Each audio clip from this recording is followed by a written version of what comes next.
The Penitent Saint Peter by El Greco. A new movement arose in Italy in the 1520s and 1530s, when Renaissance came to an end. Such movement was called Mannerism.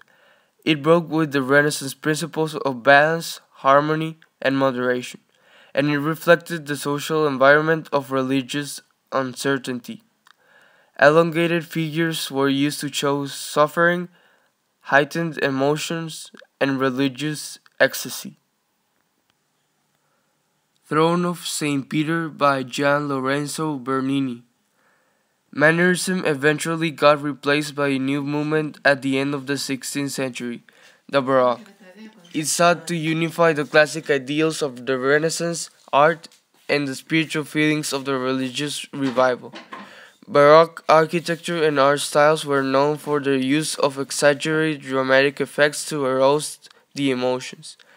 Baroque art and architecture was used by both the Church and European rulers to show their great power, with palaces and churches richly detailed. Johann Sebastian Bach. He was a renowned organist and a composer in the 18th century, who lived in Germany and worked as a music director of the Church of St. Thomas.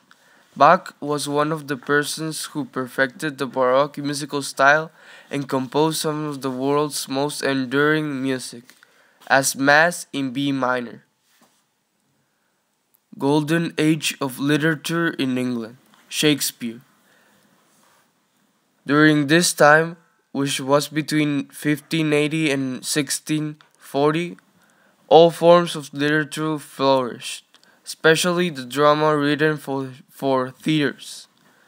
In England, the most famous dramatist is William Shakespeare, who showed a remarkable understanding of the human condition through his tragedies, comedies, and histories. One of them is Romeo and Juliet. Golden Age of Literature in Spain, Cervantes.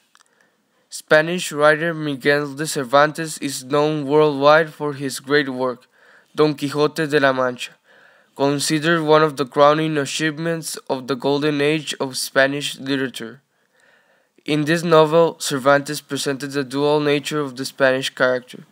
In one hand, there was Don Quixote, a visionary knight who had trouble to see hard realities around him, and in the other hand there was Sancho Panza, a realist, hard-working man.